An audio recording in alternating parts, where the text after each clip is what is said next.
On sait ce qu'ils veulent faire en fin de semaine. Jean-Pierre Martel, tout à l'heure, nous voulions parler des tulipes, entre autres choses.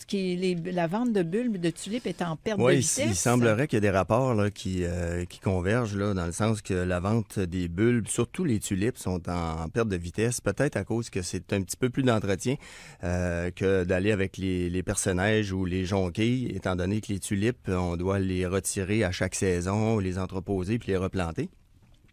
Donc, les consommateurs, je ne sais pas si c'est une question de paresse ou de moins de temps à leur horaire, vont plutôt opter vers les jonquilles. C'est des bulbes qu'on peut laisser en terre puis qui vont fleurir d'année en année, donc sans problème. Fait que oui, les tulipes sont en perte de vitesse. Les écureuils vont être tristes. Mm-hmm. Ils iront crier famine chez la fourmi, la voisine. Ouais.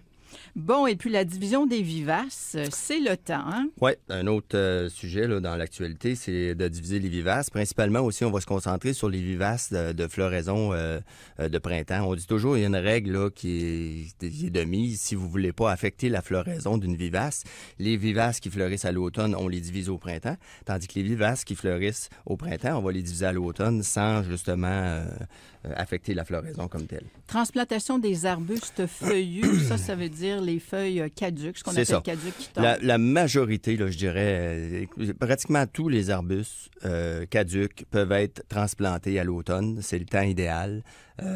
Puis l'avantage de ça, c'est le même avantage que de planter un arbre à l'automne. Il va y avoir de la croissance racinaire qui va se faire. Donc l'arbre, il est planté.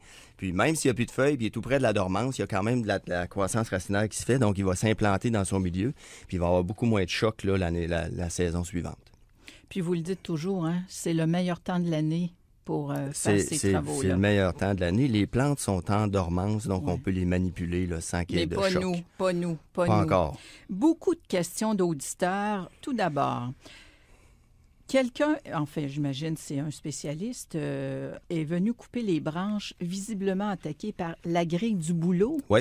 C'est la grille du bouleau était là bien avant la grille du frêne. Là. L'arbre est âgé de plus de 40 ans et je me demande s'il y a quelque chose que je puisse faire maintenant pour tuer les larves qui sont sûrement en train de se préparer à l'hiver dans d'autres branches. Est-ce que je dois attendre au printemps? Que dois-je faire? On m'a recommandé le cigon. Bon, le cigon, Daniel, on ne peut plus l'utiliser parce que c'est un pesticide chimique, donc au Québec, on n'a plus le droit de l'utiliser, en Ontario non plus.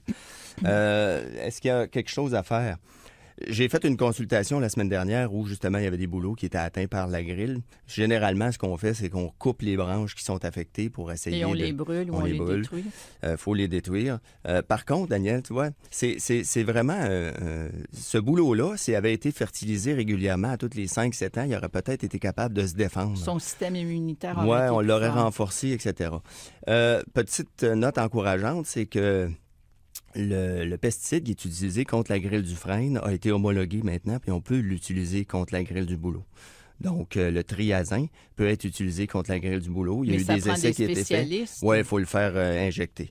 Mais c'est une lueur d'espoir. Sinon, il n'y a absolument rien à faire. Autre question. Mildiou. 2 points. La question, est-ce qu'on peut, par exemple, là, les plants de pivoine ou encore de phlox, de coréopsis et tout, là, il peut y avoir alouette, là. Oui. Tout ce qui a du mildiou, on peut le composter, mais c'est vraiment plutôt dans le commercial. Si vous l'envoyez dans les déchets de la ville, le compost va monter suffisamment haut pour détruire les spores des champignons. Un composteur domestique a souvent pas la chaleur requise là, pour aller tuer ces spores-là. Donc, c'est mieux de le mettre dans le bac-bas. Vous venez de m'enlever des remords de conscience. Et voilà. Je mets ça dans le composteur de ville, mais pas dans mon composteur.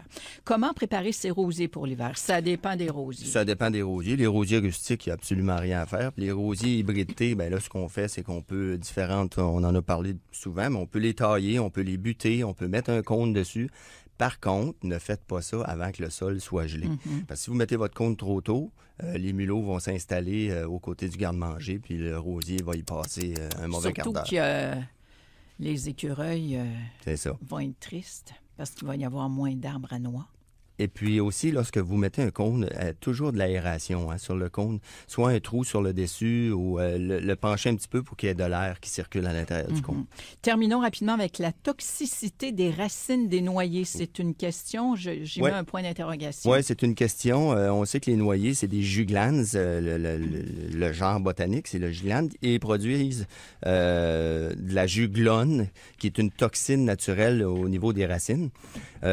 Écoutez, par contre, il y a des plantes qui peuvent résister à cette toxine-là. Il faut juste vérifier. Sur Internet, si vous faites une recherche, vous allez voir, là, souvent, au pied d'un noyer, on peut planter certaines plantes.